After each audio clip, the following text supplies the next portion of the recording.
Hello, witches, and welcome to the Witches Movie Coven. Okay, good start. Grab your coat.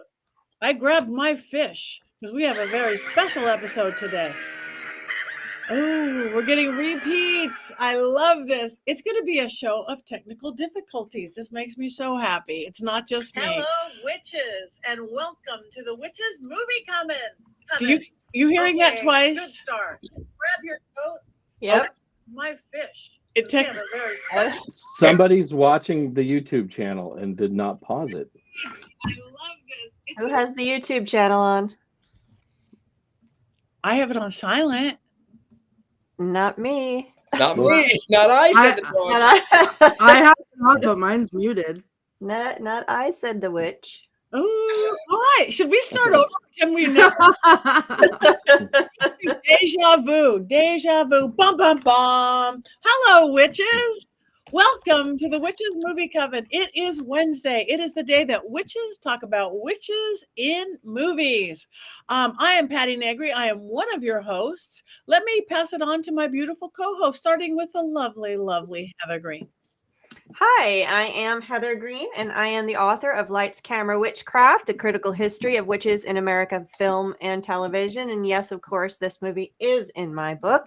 I am also an editor at Llewellyn Worldwide, working with some fantastic witchy authors, and also a journalist covering all things in the pagan and cult community. One of my articles did come out today. So if you go to my socials, you'll find some links to my latest article. So that's me.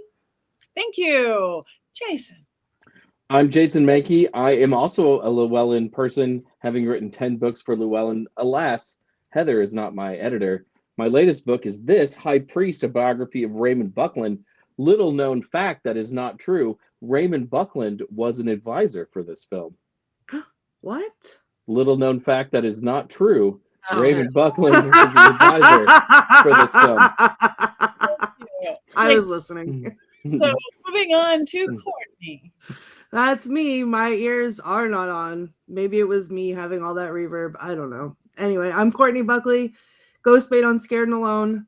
Happy birthday, Heather. And I'm excited to talk about this movie tonight. And hopefully, I'm going to try really hard not to sing, but I can't make any promises. Never make any promises on that. And last and never ever least, Richard-Lael. All hail Richard-Lael. Richard-Lael is one name, not two. If I were just Richard, I would be a... That's right. I'm known as the gentleman psychic. I'm a psychic medium. I used to be a psychic small, but I gained some weight. I am here in New Orleans. I am a little bit of everywhere. I am really easy to find. Thank you very much. And yes, happy birthday, Heather. I do just released this week my first Llewellyn book. This is one of my sample copies. I am just thrilled to have all about haunted dolls and all about magical puppets just released literally this week. So I don't have 10 yet, but I've got my first one out. Yay. So this week's movie, we've been waiting for this one for a long time, I do believe. It is the choice of Heather for her birthday. It is The Little Mermaid. I'm sure you've all seen it, but just in case somebody has missed it, Richard-Lael, do you have an unbiased synopsis of this? I certainly do. All right. So here's the story about how my life got turned upside down. Picture it, Sicily, 1989. I was just a wee lad, and I was obsessed with stuff, lots and lots of stuff. Things never change. Fast forward, I'll tell you the story. A mentally deficient fish wishes to be human. Why? Your guess is as good as mine. And then she falls trap with a not so convincing drag queen octopussy, who is a witch, by the by, who tells her, by the way, I'm going to take your voice and I'll give you legs, but in the original version, every time you walk, it's going to hurt, like knives, stabbing into your brain, stabbing stabbing pain. So nonetheless, this fish, this mentally incapacitated fish woman, does sign the scroll. She does become human, even though her crab friend, her fish friend, her seagull friend have all warned her, you don't want to go up there because humans are garbage. She goes up there. They try to kill her friends. Of course they do, because that's what humans do. But she's in love with this man that she saved once from drowning, and he himself is mentally deficient and doesn't recognize her and marries who else? Someone else who is also a more convincing version of a drag queen fish octopussy. Oh, so, of course, battle ensues. She has to kiss. She has to be kissed. True love's kiss. And then she goes up to the tower. She realizes my computer is acting weird. I'm going to hit cancel again. I don't know. I'm still here? Okay. So she realizes that she cannot actually kill the prince, and she leaps from the tower and she turns into sea foam. Oh, wait. That's not the Disney version. That's the real version. No. She ends up by kissing the prince, getting her voice back, being turned back into human, and being able to stay and bringing peace and joy and harmony between the fish world and the human world. They live happily ever after, excepting for the poor drag queen fish octopussy, who is dead. The end. Roll credits. Oh, I forgot a couple of things. A horny priest, a phallic cover art, dead fish. That's about it. Roll credits.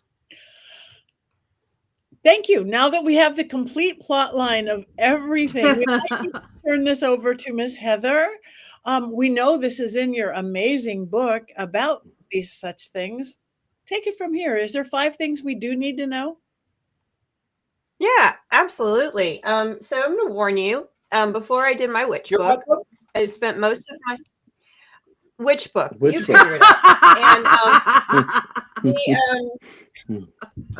I spent my undergraduate my graduate career studying film and doing all this historiography stuff focused on Disney animation. Not only did I grow up loving Disney, but I spent my graduate years studying Disney animation, specifically doing my dissertation on princess films. So I'm going to try not to overrun the show with wanting to talk about it, because it's not only in my book, but also in my original long historiography of Disney animation princess things. So, but I will get to some basics. I will talk about the originals. I will do the lead up to what made this movie so amazing for Disney and for our culture. I will talk about some controversy and then the witch. And I'm going to keep it brief as possible, so we're not here for 3 hours. Basics. They began in 1985, and it was released in 1989. And it was directed by Clements and Musker, 2 familiar names. I think it was Clements who came up with the idea originally.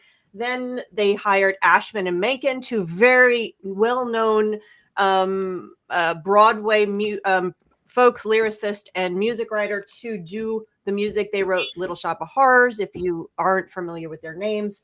It starred Jodie Benson, another big name on Broadway at the time.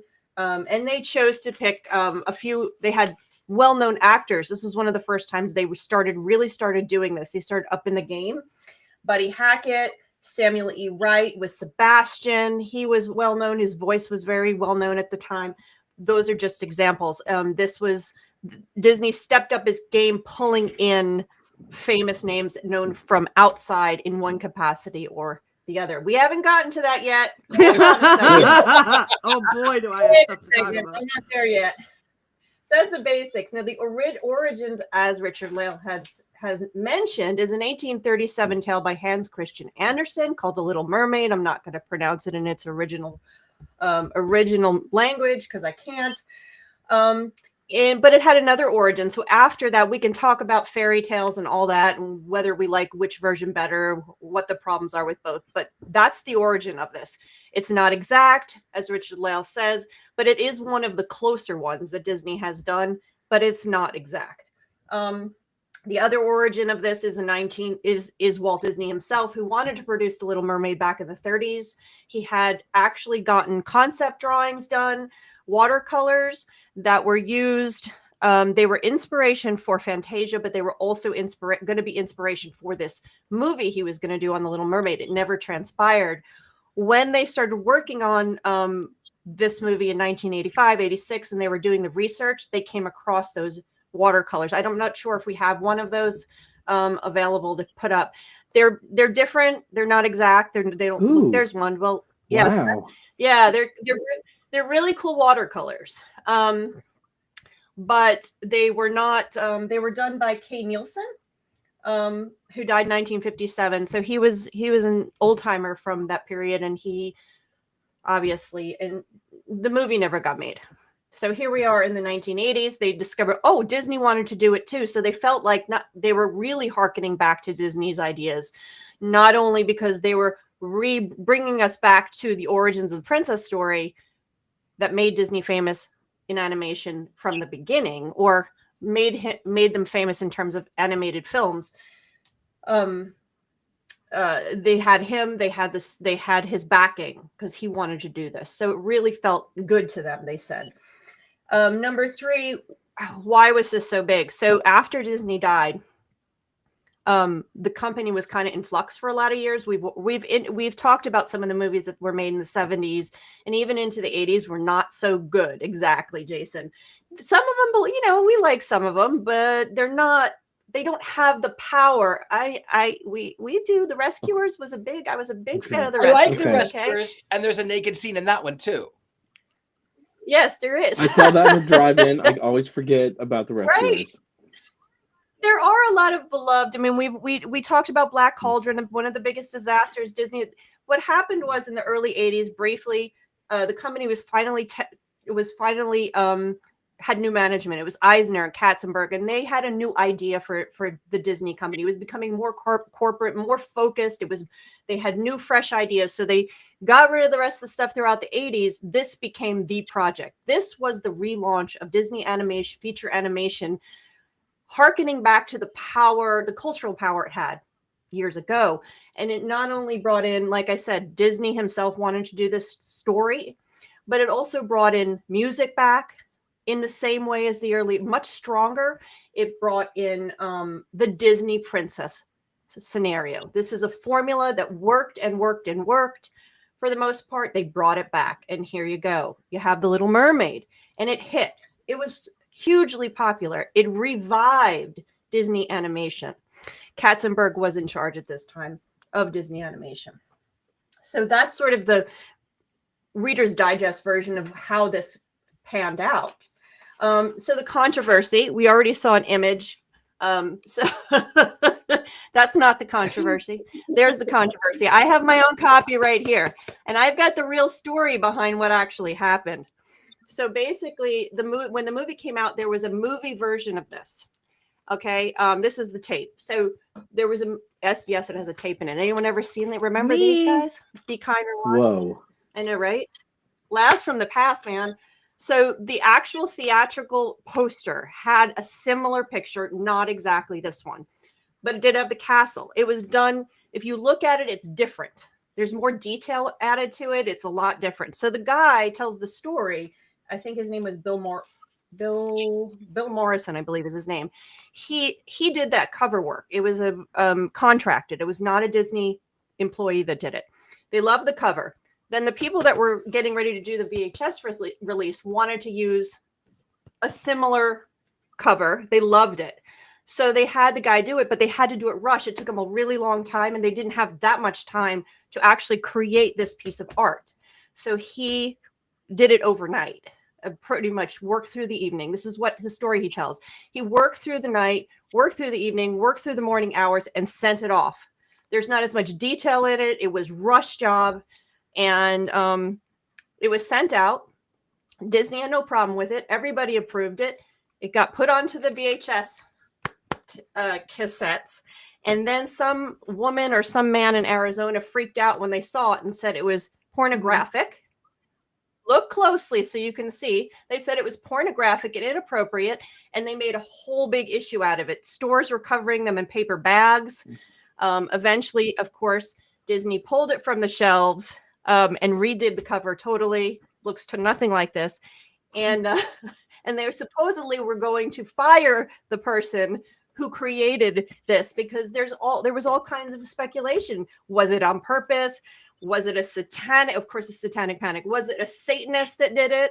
Was it a gay person that got outed at the company? I mean, there was all kinds of controversy. But meanwhile, it was just a rush job, and no one noticed until it got to some family in Arizona. Poor children saw it. Oh my goodness! So a Karen launched the whole controversy, and to this day, there's all kinds of stories about what actually happened. But it really was just a big mistake. The guy did not get Good, fired. he shouldn't have. Because the penis mightier. And the wedding scene, the bulge is No, knee. that is the tiniest knee I've ever most seen. certainly. That is It the is his knee. tiniest, Look at it. pointiest knee I've ever seen. Don't lie. If you look at it shot by shot, I that's the watched knee. that over and over No. and over and over again, laughing hysterically because I was young It's the knee. and peepees were silly. And we were like, we had our little Diet Dr. Peppers, like kicking our feet, being like, oh, a peepee, over and over again. Well, now I am going to say that if you study Disney long enough, especially older animation, when it was also almost all men in the studio, it was an old boys club, they would have pornographic and inappropriate drawings of the characters. They never made it anywhere. They were just on their walls everywhere. There's all kinds of reports and stories about that stuff. And I talk all about that in my book. I talk about it when talking about Betty Boop, because it was the same issue with Betty Boop. I do talk about it in my thesis. What about the as well. Lion King? It's pretty. Yeah, there's all kinds of I've controversy. seen that with my own two eyes. Just like I saw the P2 on the priest, and nobody wants to see that. But so this is one of the things that I write about in my dissertation, is that you have a bunch of people that are drawing these things over and over again, and when it comes to princesses and when it comes to defining their drawing, how is this the most beautiful person? They're drawing a female sexuality. They're drawing the most beautiful woman, and it's a bunch of men in a room.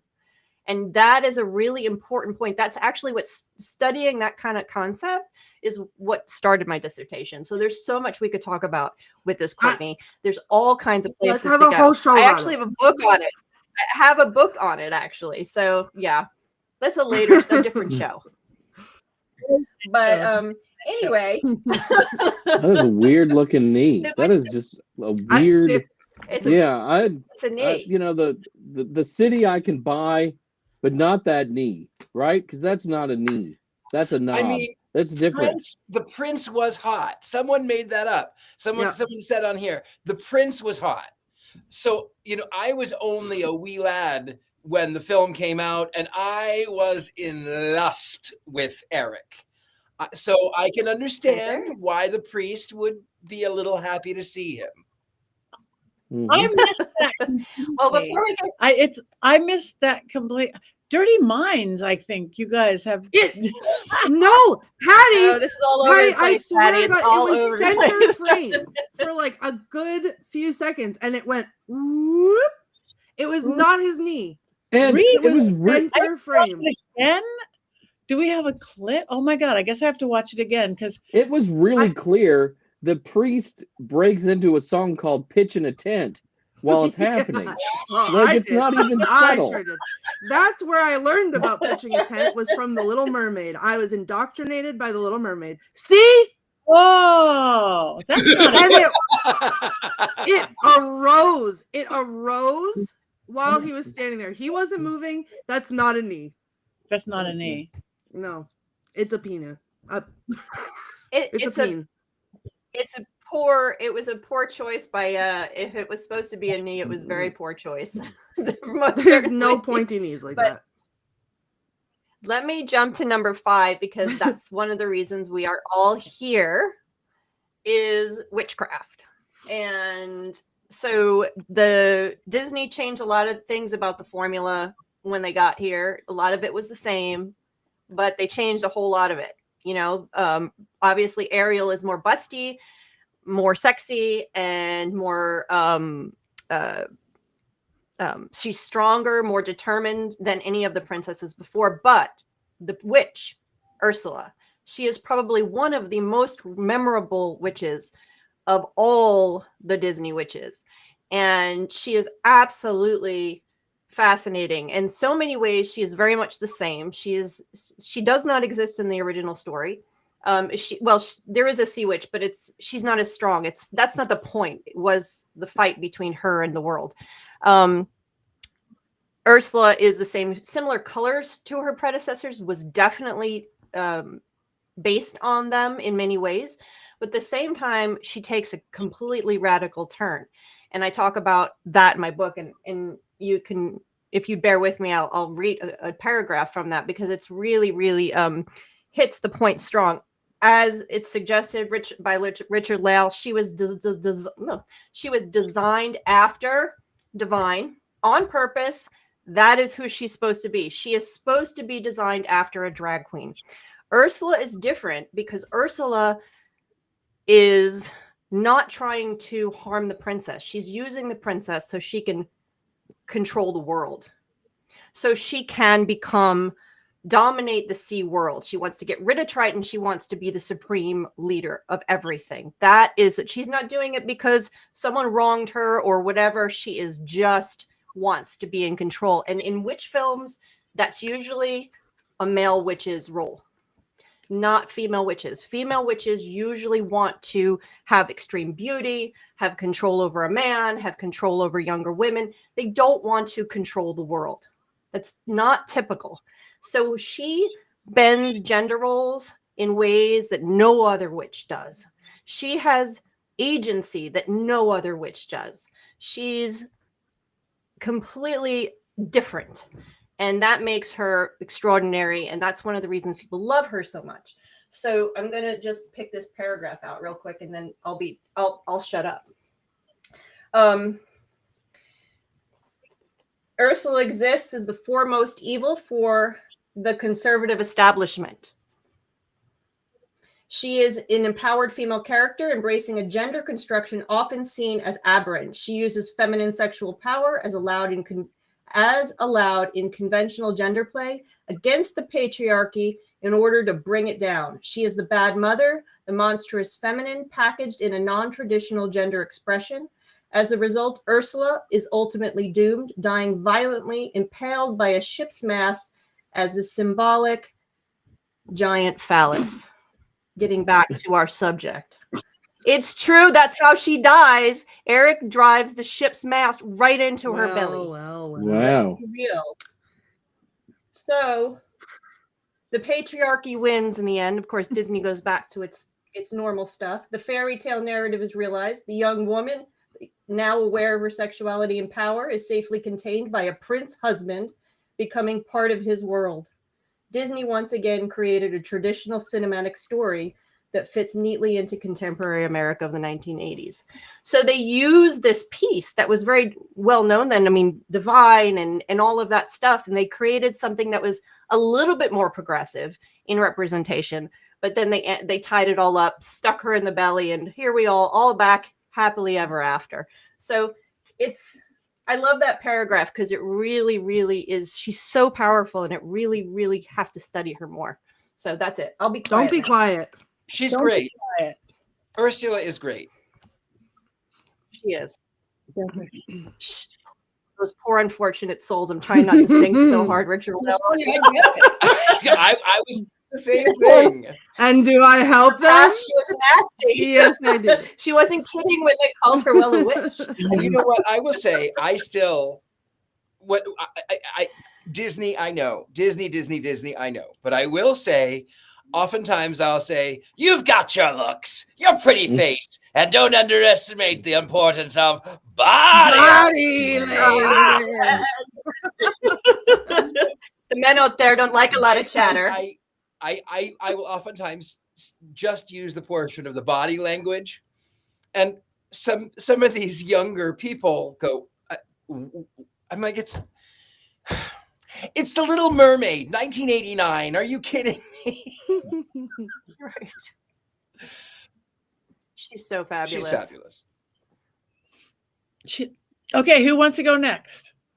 Jason. Uh-oh. I have a confession to make. So while I thought I had watched this movie at some point, because I knew all the songs, I knew the names of most of the characters, I don't think I'd ever watched this all the way through until today. It was just something I would see bits and pieces of here and there.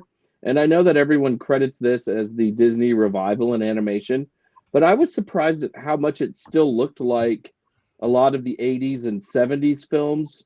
You know, and it had the bumbling seagull in it, which really felt to me like something from Disney's past, more so than what would become when we would get to Beauty and the Beast and Aladdin and Lion King, which felt a little fresh. This still felt like a lot of that formula I would see from the 70s and 80s. Now, granted, the songs are a lot better. There's a lot of good in it, but I was expecting it to like pop a little bit more, and it's not bad. So don't hex me yet. But I just expected it to pop a little bit more all the way through the movie, and it didn't really do that as much as I thought it might for me. I still liked it.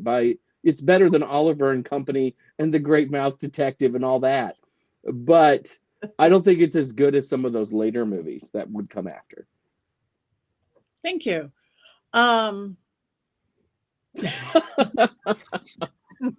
I loved that movie when I was a kid. I'm just gonna say that. We'll I just was a leave that Shaggy alone and move DA on. guy all the way.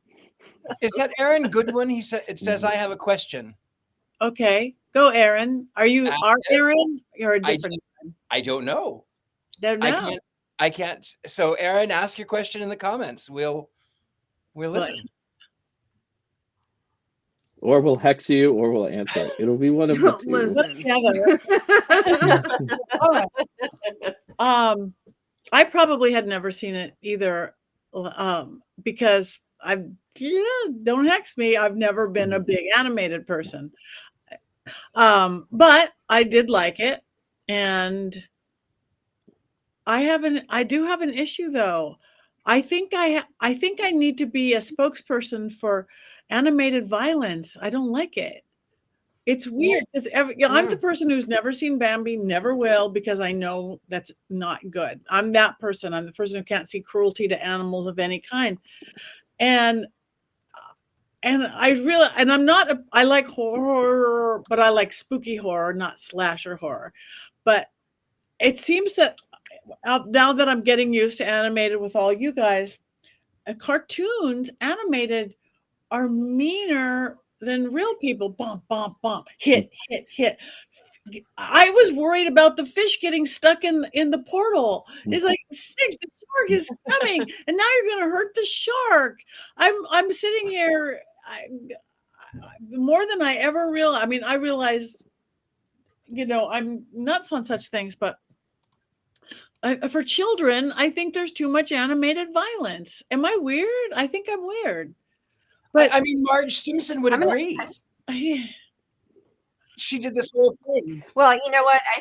I think the violence you're seeing in this animated is no worse or better than what you would see in Looney Tunes. I mean, they had whole pianos dropped on their heads. And like anvils. Yes. I mean, how many times did Wile E. Coyote get smacked? And I would turn it off. I was never a big Looney Tunes fan precisely because of the amount of violence. I think growing up, it was cartoon Three Stooges, which I also didn't care for at all. I always thought Disney cartoons were a little less violent, especially the shorts, which is probably why I always enjoyed those more than I ever did, Bugs Bunny and things. It was just so mean-spirited. Bugs especially. What a jerk. Yeah. What a jerk. I love Bugs Bunny. I will defend Looney Tunes over Disney any day. I love Looney Tunes. Plus, it was like not reality. If you were some kid watching it, you think you could go hit somebody on the head or push them through a thing, or the evil sharks are going to get them. There must not have been the only two cartoons I like. I've been around a long time. Felix the Cat and Casper the ghost, which makes sense. I'm a cat person and I hunt ghosts for a living, but I don't think there was violence in either of those. Well, in Casper there was a little bit. The three other ghosts, Stretch, Fatso, The three yeah, nannies. they were a little bit violent with each other, and also with Casper. But he was friendly. He was Casper was always friendly. friendly And ghost. sometimes really sad. Yeah, but it's Yeah. the beating. And this one, even though I know it wasn't about that, I think the sharks and the little fish in the portal and eating crabs, this makes me not want to eat crab. I eat crabs. I'm not going to be a hypocrite. I'm not a vegetarian or a vegan or anything. That's it. Move on. Don't watch Lion King. Do not I watch will not Lion watch King. Lion King. I will not watch Lion King. It's all right. Courtney. That's me. All right. So the Little Mermaid, first of all, let's not go there with Bambi in the comments.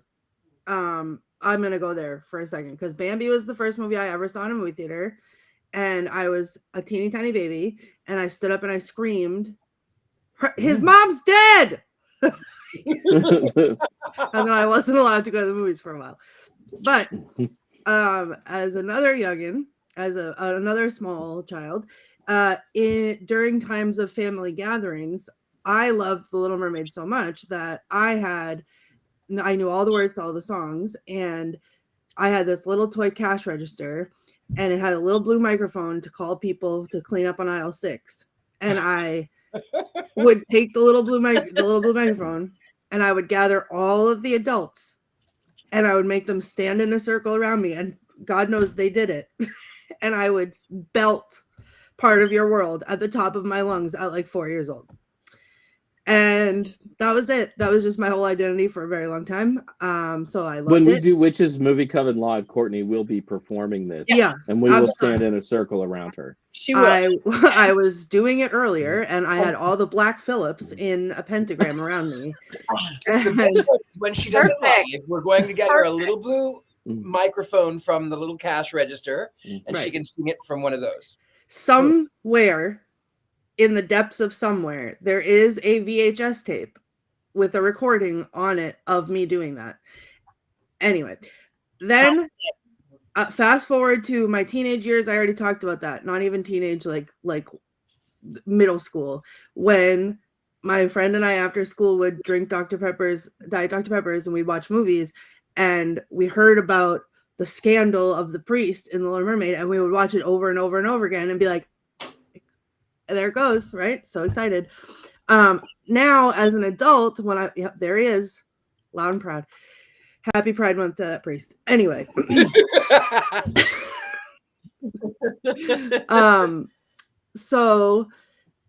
But as an adult watching it, like when I showed it to Nathan for the first time, I have never wanted, I feel like I have this reaction to all the Disney princesses now, most of them at least, but like, you're 16 or however old you are, 14 or whatever, you're a teenager and you need to stop. And I realized I was old in that moment when I was siding with the Disney dads and not, and if I swear to God, if she says, but daddy, I love him one more time, like, no, absolutely not.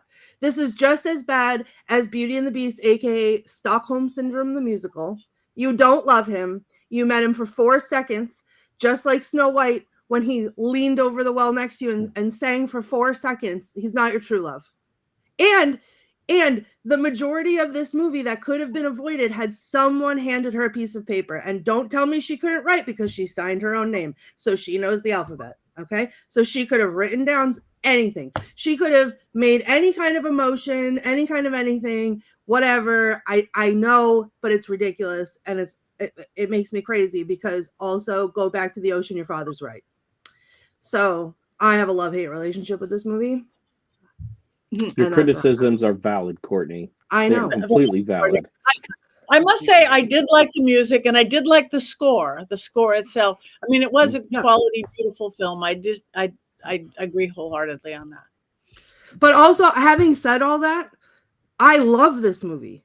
I will watch it over and over and over again. I will sing the songs that are on playlists that I listen to in my car. I don't care. I'll belt them because it's amazing. And Ursula, just like the Wicked Witch in Snow White, Ursula is just an icon, and I love her, and she's amazing, and she is what makes the movie incredible. And I didn't put two and two together that the mast spearing her was phallic, but Yeah. it makes sense with all of the weens in the movie. So there it is. I get that. I really, I always, even then, sided with Ursula. I always felt badly that she met her demise. I mean, get it. You know, all she wanted was to shop. And doesn't she ache and yearn and shop and deserve jewelry? I mean, I get it. I love her. I love Ursula. I have kind of a story. I debated on whether or not I should say, but you know what? It's been a long enough time. I think I will tell the story about Ursula. I was in Vegas, and the bartender said, Happy Pride Month, by the way. The bartender, he was one who would know who Divine was. And he looked up, and coming down the escalator was a blonde woman, large blonde woman in a tight pink dress. And he goes, "Oh my God, that woman looks like Divine." And sure enough, that woman comes down the escalator and she saunters up to the bar. And I turn to her and I say, "My dear, you look divine." And she goes, "Oh, thank you." The bartender's going, "I can't believe you told her to her face she looked like a drag queen." Well, some pretty drag queens, though. I mean, there's some very pretty drag queens. there's some very. It's not necessarily an insult. I love Divine. I love Divine in Hairspray.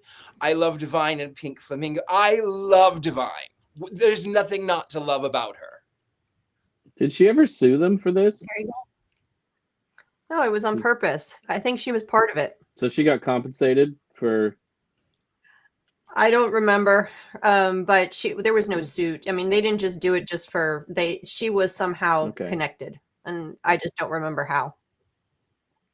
I would think there would be some kind of compensation, but yeah, I'd have to go back to my old notes. But it was on purpose. I'm going to tell you real quick is that by the time growing up a big Disney fan, I'd seen the movies over and over and over and over again. But I was so disenchanted with Disney by the late 80s. I was so frustrated. I didn't see The Great Mouse Detective till years later. I didn't go see Oliver and Company until years later when I had kids. I was just so over it because I was so disappointed. I didn't go see The Little Mermaid in the theaters because I knew it was just going to be another, piece of crap movie that they made, just like all the other ones, and I was going to be disappointed. And then I heard from people it's amazing, and I heard about the music, and being a massive Broadway fan, I was like, whoa, hold on a second now. So I went and saw it. I was blown away. Then, they follow with Beauty and the Beast. They follow with Aladdin, Lion King, and then a little bit of a downturn going into Pocahontas and Hunchback and all that stuff. But it was a combination of the Princess fairy tale, the Broadway musical aesthetic, and the sound and everything I was sold. I was back. I was like, yes, I loved it. And when my children watched them, my daughter would make me sing the song Part of Her World to her when she would go to sleep sometimes, and I'd sing it over and over to her, and we'd watch it. And I can sit here and I can tell you I wrote a thesis on criticizing Disney animated films for their misogyny and problematic issues and racism, all this stuff over and over. So I can bring all of that up, but in the end, I will sit and watch this movie and I will sing the songs along with Courtney Buckley all day, every day. Get out your blue mics. Let's go. That's amazing. Amazing. Any other comments, thoughts? Aaron was talking about, if it's our Aaron, I don't know, but was talking about that there are ghosts in the, I have to scroll back a little bit. There were ghosts in the film. Not this one. I didn't see any myself, but to be fair, I didn't go back and rewatch it. But there was something about spirits in film, and I mean, that can happen. I don't know if I saw that in this one, but they can happen. Well, they had the souls, the little soul garden. Well, there were souls in that one. And you want to know what's really weird and kind of funny about that? I just thought of this. So when we were doing Scared and Alone at Stimson Hospital, and I did the tour beforehand, and we took a picture in a like 400-year-old mirror, whatever it was. There was this horrific thing in the mirror and in the picture, and it looked like one of the souls from the garden, from Ursula's garden, and that was the only way I could describe it. And I swear to God, that thing followed me around all night. But that's exactly what it was like. I just want to say that watching this movie for like all the way through for the first time, I thought there were some scenes that were really exciting, and I was surprised by how excited I got while watching them. Like when Eric's ship is catching on fire and it's going under the sea, haha. And then she saves him. But like the dramatic music and things and the way it was animated was really like, wow, this is like an action adventure film. And then of course at the end, though I did not quite have like the phallic connections that Heather did, but I see them now. But that also was really exciting. You think of the Little Mermaid and you think of sort of the romance part of it, or you think of the priest who's singing, pitching a tent. You think of those things. But wow, I mean, there was some really great action in this movie. Yeah, and Under the Sea was one of the biggest hits. I mean, everybody was singing it when it was out. I mean, it was just, the Under the Sea and yeah, no, it was, what's the other one? Oh, not Les Poissons. That wasn't as big, but yeah, it was Under the Sea. I like the one that affects me the most is, look at this stuff. Isn't it neat? I'm not going to sing because we don't have the rights to. Les Poissons is just Be Our Guest. It's like an early version of Be Our Guest. You can feel that the bones of Be Our Guest is in that song. Like it was a test ground for some of the tunes that became Beauty and the Beast. And there are a few other moments in the movie where I heard the Beauty and the Beast score. Now, obviously, technically, I guess Beauty and the Beast is ripping off the Little Mermaid, but they're very, very similar scores, and the songs are very, very similar in both films. I know they're composed by the same people, but wow, that song about eating crabs and trying to kill them like the Swedish chef, that is the same song as Be Our Guest. Disney loves to repeat itself, and it gets worse and worse over the years, in my opinion. It's just, it becomes almost painful. Like, okay, you're doing this again, and you're making that joke again. But so yeah, I mean, that follows. They're following. Beauty and the Beast was following the formula again. They tried to do it. Sort of. They don't have a witch in that one, but they kind of do right at the beginning. Again, the score was so good, but I noticed the similarity in the songs very much so, like Be Our Guest. And I'm not the expert on such things like you guys are, but I must say, all the years I worked with Richard Sherman doing original shows at the Variety Arts Center, that we were doing 2 shows a night, all this stuff, they were all familiar of stuff we'd already seen in his movies. So you repeat things that are good, I guess. It's like, this sounds so much like, I just saw Dick Van Dyke doing this in another show. But we would be doing it on stage. It was cool. There's nothing new under the sun, right? And what are you going to do? Sue yourself? Right.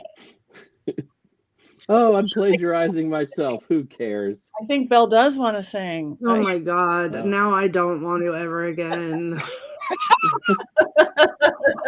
All my girls breaking out. Don't say that they're breaking out. Nope. Oh my God.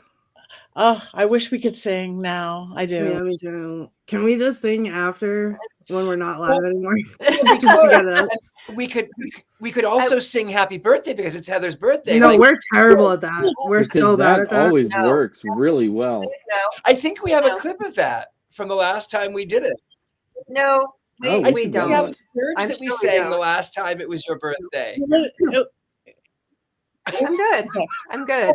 Just say happy birthday. All right, I'm we are fine. moving on then. We'd love to sing for your birthday, Heather. Do you have any quotes you. on this baby, Miss Courtney? Oh boy, do I.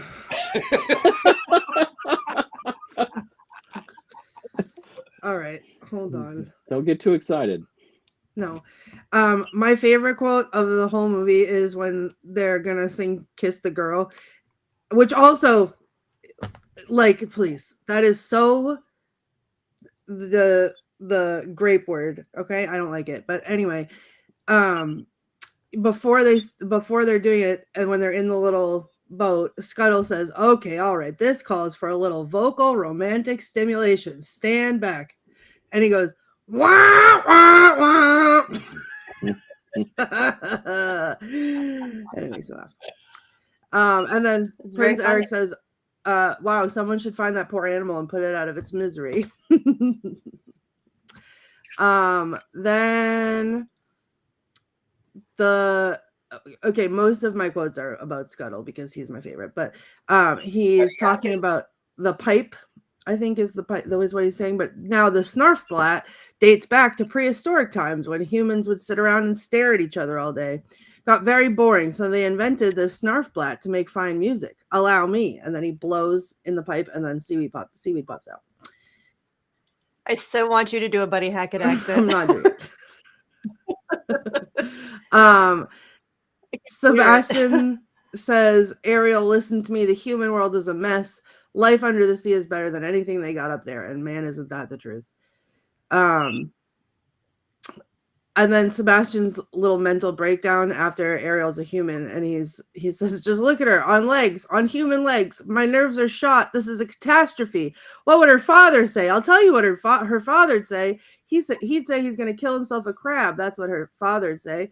I'm going to march myself straight home now and tell him, just like I should have done the minute. And then she picks him up and she shakes her head.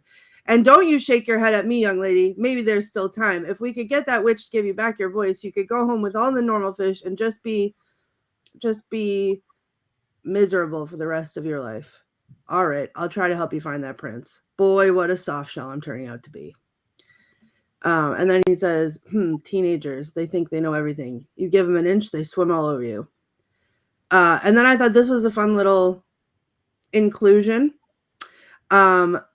When Eric is coming back to life on the beach, Grimsby says, you really delight in these sadistic strains on my blood pressure, don't you? So I thought that was fun. And then, of course, there's every single time that Ariel says, but Daddy, I love him. Or Daddy, I don't want to live. Like, just stop talking. What a brat. Right. The worst. And then At least she does. right. Talk. Well, and then the last one I have is one that no matter what, when I watch this movie, whether I'm upset at Ariel or I'm distracted by the church boner,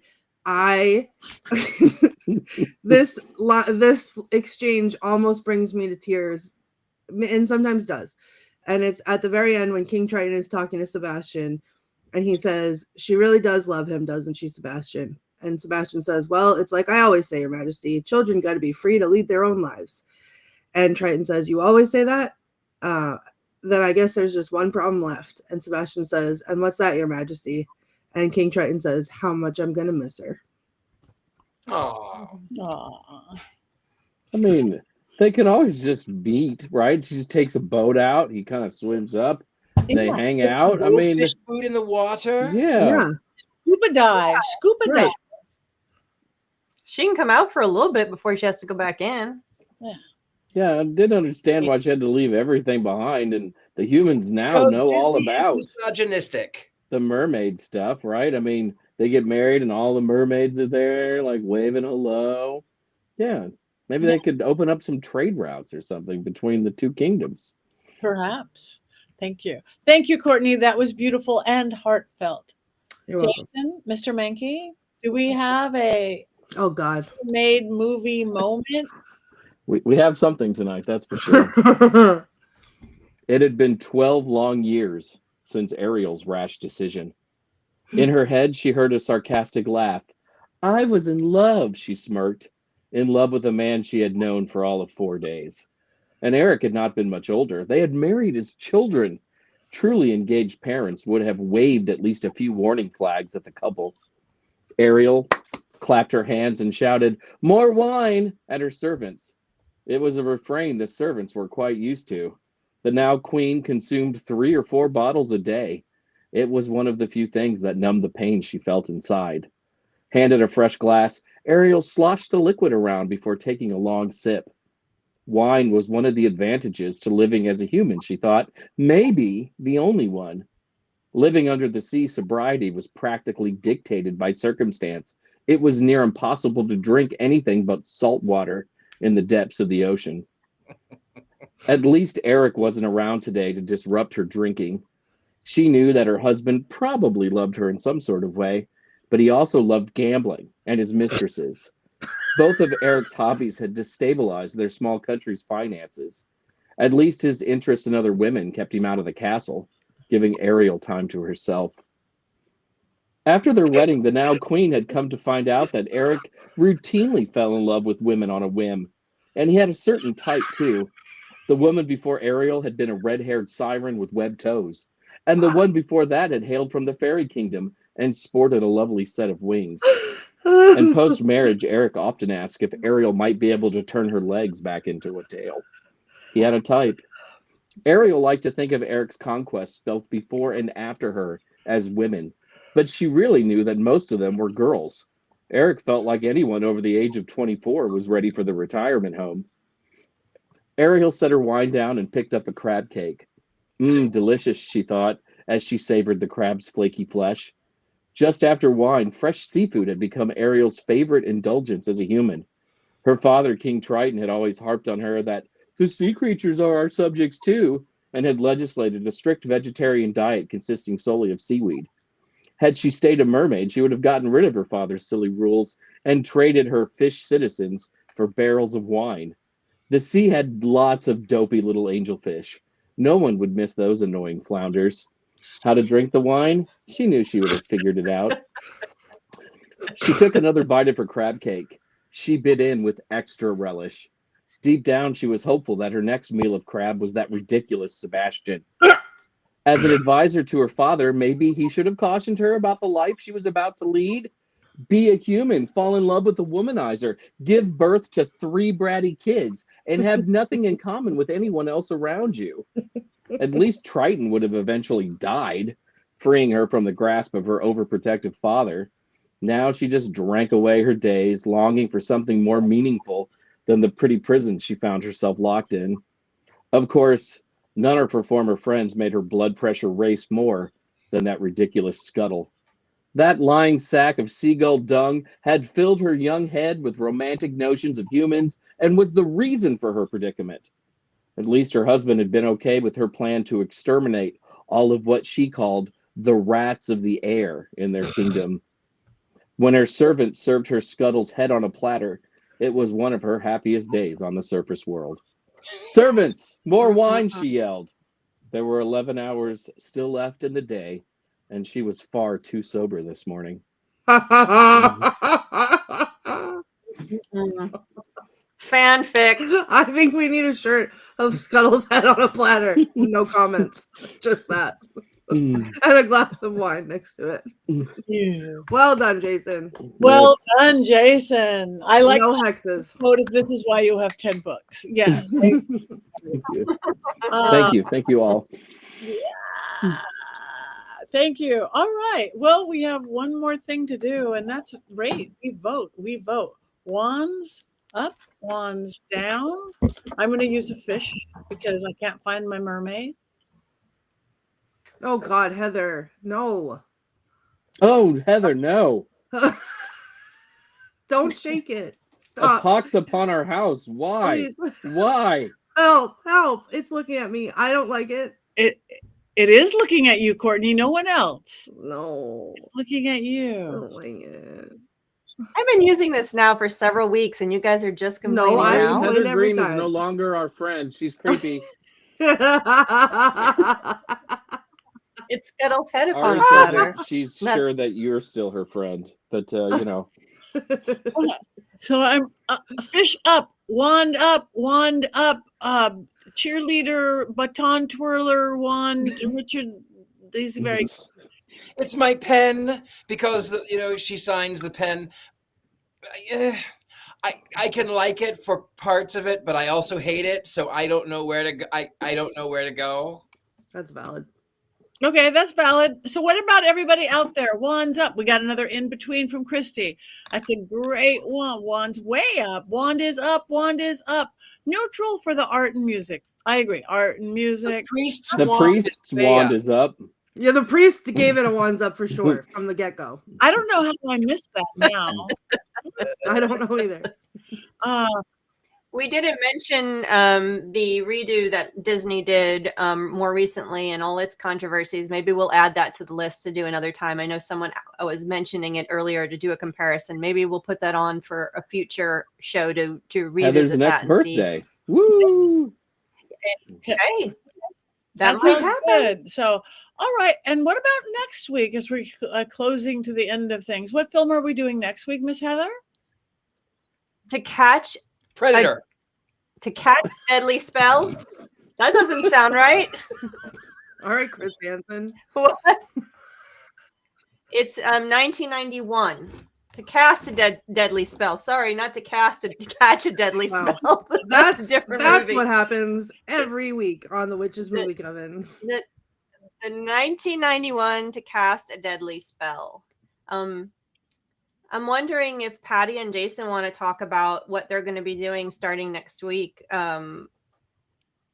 Not to jump in and change the subject, but I think you guys might be presenting on your books next week. I got to do that next week. That's A free thing that all of our coven members can go watch. Yes. On my very first time as a brand new Llewellyn author, I'm doing LlewelynCon, or we are doing LlewelynCon. So I'm very excited. I'm going to be talking about haunted dolls, this half of my doll craft book. You guys, I have a beautiful, beautiful foreword by Heather herself, because it's doll queen right there. You guys know that. So yes. So I'm thrilled to be doing LlewelynCon with you, Jason.